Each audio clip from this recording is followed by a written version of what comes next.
Shalom, saya Cynthia Lisa Dahi dari 12 Akuntansi. Hari ini saya akan presentasi terkait materi dampak iptek bagi segala bidang.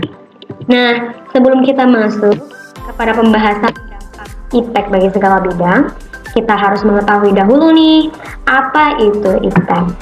Iptek atau ilmu pengetahuan dan teknologi adalah ilmu yang mempelajari tentang perkembangan teknologi berdasarkan kepada pengetahuan.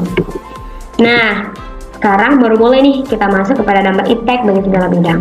Ada 4 yang akan saya paparkan terkait dampak iptek. Yang pertama, dalam bidang sosial budaya, yang kedua politik, yang ketiga ekonomi, dan yang terakhir adalah hukum. Yang pertama, kita akan membahas iptek bagi bidang sosial budaya.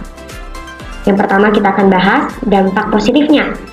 Nah, dampak positifnya ini ada mendorong peningkatan potensi suatu daerah. Benar ya, dengan adanya teknologi, kita dapat meningkatkan potensi suatu daerah. Misalnya apa nih? Misalnya, daerah tersebut adalah daerah pertanian. Dengan adanya teknologi yang semakin maju, kita dapat membeli atau menggunakan teknologi-teknologi maju terkait dengan pertanian, misalnya kontraktor dan lain-lainnya. Nah, yang kedua ada persebaran informasi yang semakin mudah. Benar nih, teknologi yang kita gunakan sampai sekarang ini yang mempermudah kita menyampaikan informasi adalah media sosial. Media sosial apa aja? Ada Facebook, ada WA, Instagram, Twitter, dan lain-lainnya. Yang ketiga, masyarakat bisa saling terhubung tanpa batasan ruang dan waktu. Seperti yang saya bilang tadi, dengan adanya media sosial sebagai media informasi kita sekarang, kita tidak lagi dapat ragu atau terbatasi oleh ruang dan waktu, karena semuanya terhubung oleh jaringan internet. Tanpa kita bertemu secara langsung, kita selalu dapat terhubung dengan teman-teman sebaya kita atau masyarakat-masyarakat lainnya. Nah, kita akan masuk kepada dampak negatif dari iptek pada bidang sosial budaya. Di sini ada yang pertama, adanya perubahan tata nilai kehidupan dalam masyarakat. Benar, karena dengan adanya teknologi seperti media sosial, perubahan tata nilai kehidupan kita yang dahulunya adalah ramah tamah, sekarang tidak lagi. Karena apa? Kita tidak lagi terhubung secara langsung. Jadinya kita lebih cuek kepada kehidupan sekeliling kita. Nah, yang kedua, meningkatnya kenakalan dan kriminalitas di Indonesia. Dan yang terakhir, adanya kesenjangan sosial. Nah, kita akan masuk sekarang pada dampak iptek di bidang politik.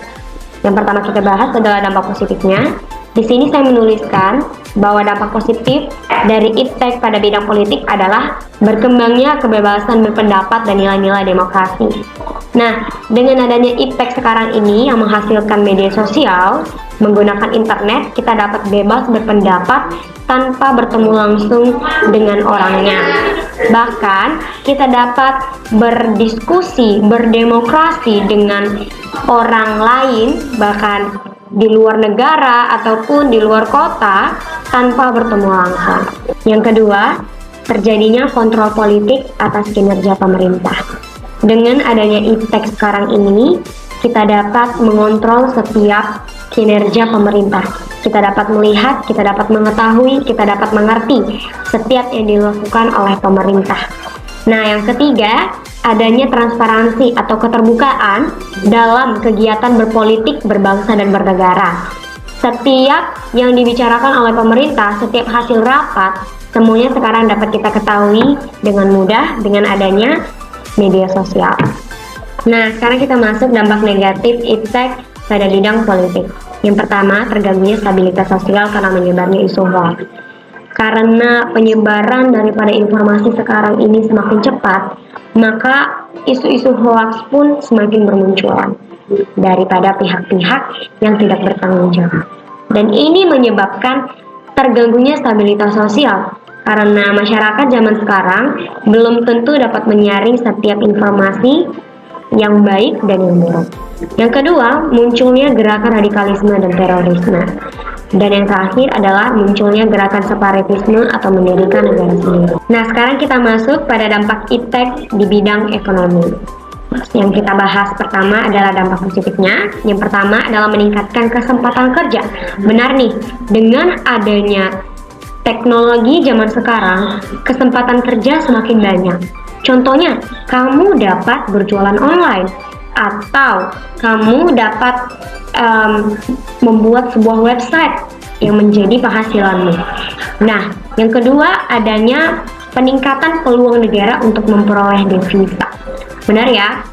Dengan adanya teknologi sekarang ataupun sosial media, orang-orang luar negeri dapat mengetahui, misalnya salah satunya adalah pariwisata di Indonesia, sehingga orang-orang luar negeri yang ingin datang ke Indonesia dapat browsing di internet tempat-tempat terkenal apakah yang ada di Indonesia yang dapat dikunjungi.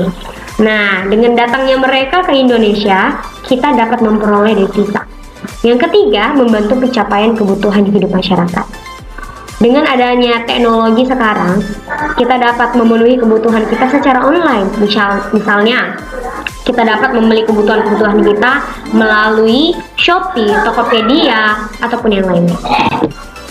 Nah, kita akan masuk pada dampak negatif daripada iptek di bidang ekonomi.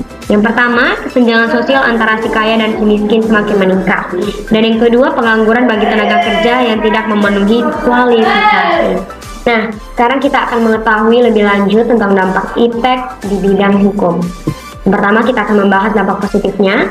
Yang pertama, memperkuat regulasi hukum dan perancangan UU yang pro rakyat. Karena sekarang teknologi ataupun media sosial semakin banyak digunakan oleh masyarakat, sehingga masyarakat dengan mudah mengawasi atau mengontrol setiap pergerakan dari pemerintah.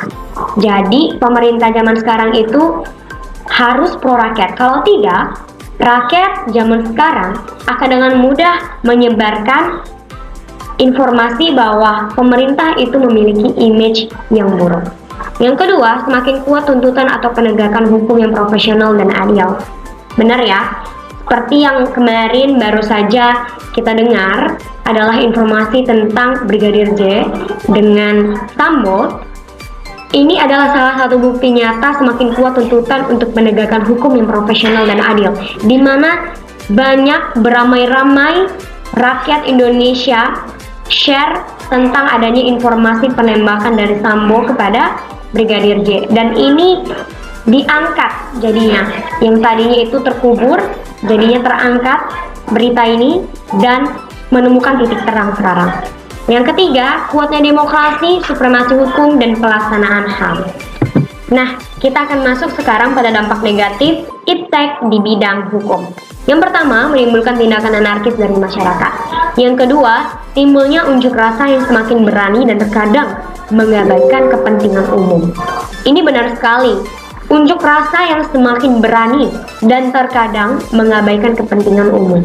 Dan ini mengabaikan HAM yang ada di Indonesia, hak asasi manusia yang ada di Indonesia. Sehingga inilah yang menjadi dampak negatif dari iptek di bidang hukum. Nah, ini aja nih yang bisa aku sampaikan tentang dampak iptek pada segala bidang. Dan yang saya paparkan ada 4 bidang tadi, ada sosial budaya, ekonomi, dan politik. Terima kasih sudah mendengarkan presentasi ini sampai habis. Jangan lupa like, komen, dan share ya. Sampai jumpa dan bye-bye.